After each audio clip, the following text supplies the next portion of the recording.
The New York Times is a very interesting report about more than 100 Republicans, including former Republican officials, who are seriously looking at abandoning the Republican Party and starting their own third party. There's a great article by Zach Montague published late yesterday, I believe, in the New York Times, where he says more than 100 Republicans, including some former elected officials, are preparing to release a letter this week threatening to form a third party if the GOP doesn't make certain changes. The statement is going to take aim at former President Trump's stranglehold on Republicans. The timing of this could not be more relevant, given that with the ouster of Liz Cheney, Republican Congresswoman, from leadership, Republicans in the House seem to be committing to a Trumpian 2022 platform.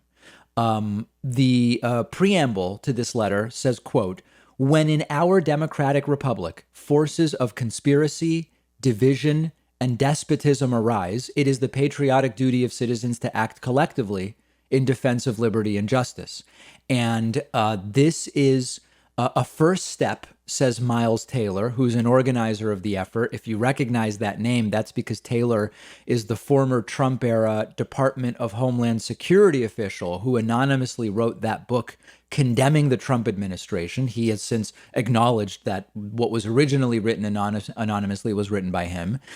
He goes on to say, quote, "This is us saying that a group of more than 100 prominent Republicans think that the situation has gotten so dire with the Republican Party that it is now time to seriously consider whether an alternative might be the only option." Now, we don't yet know the full scope of who else is signing this letter. At some point, we will when the letter is released. I am not optimistic that this group of 100 Republicans can actually make a dent in the pro-Trump Republican Party of right now. And here's what I mean by that. We've looked at polling that tells us the voters right now are basically with Trump. 70% of them still believe that Donald Trump won. Something like 2/3 said they would leave the Republican Party and follow Trump if Trump were to start his own party. Now, I don't think 2/3 really would. 2/3 are saying that they would. Some wouldn't because they would realize, actually, maybe I don't want to follow Trump. Part of that 2/3 wouldn't just because of laziness. It actually takes some effort to leave the Republican Party. Some would leave the Republican Party and follow Trump, but would still mostly vote for Republicans. So, we have to understand that 2/3 is not, if Trump leaves, Republicans really lose 2/3 of their votes. But although Trump seems to have millions and tens of millions of Republicans that would follow him out, it's not clear to me that if 100 Republican officials leave the party, that many voters follow them. I think that whatever happens with the Republican Party in 2022 and 2024 is going to happen from within the Republican Party unless it's Trump who bails. If you disagree with me, I would love to hear from you. I just don't see any serious willingness from Republican voters to say, particularly because they're mostly with Trump, if some officials leave, I will go with them. The counterpoint to this is that not that many have to leave in order to potentially completely sabotage the chances of Republicans in 2022. Many of these 2022 races are going to be very tight. Particularly in the Senate, but in the House as well.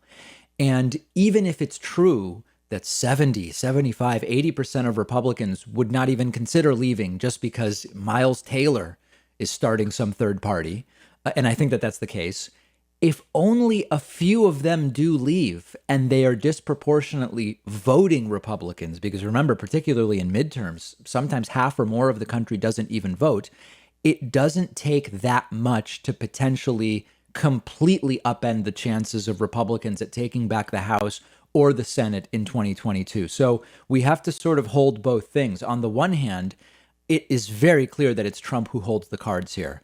Trump is still fundraising. Trump is recreating his communications with the party, although to a very limited degree of success. Those blog posts he's making are only getting a couple 100,000 views total. And it is still a Republican Party in the House of Representatives and the Senate that privately many of them despise, maybe many of them despise Trump or don't like the direction he's taking the party or whatever. But they clearly have calculated, if and until it becomes clear that the voters are no longer with Trump, I need to stay with Trump publicly for self-preservation, to avoid getting the Trump dagger of saying that person needs to be voted out or whatever the case may be. So good for these Republican officials. I don't think this is going to have much of an impact whatsoever. I'd love to hear from you about it. You can find me on Twitter at @dpakman. And remember that Monday, Memorial Day, that's not this coming Monday. It's not the next one. I believe it's the one after that, Monday the 31st. We are doing a one-day membership special. If you would like to be notified about this membership special, and it is a beauty, just get on my mailing list at davidpakman.com. If you ever feel like you just don't have enough time to read all the books you want to read, you have to check out one of my favorite apps called Blinkist. Blinkist takes thousands of popular nonfiction books and distills each one down into an ebook or audiobook that you can get through in just 15 minutes, where you're getting all the key takeaways from the book. Just imagine how you'll be able to expand your horizons and knowledge by being able to soak up all of the important insights from 10 different books in an afternoon.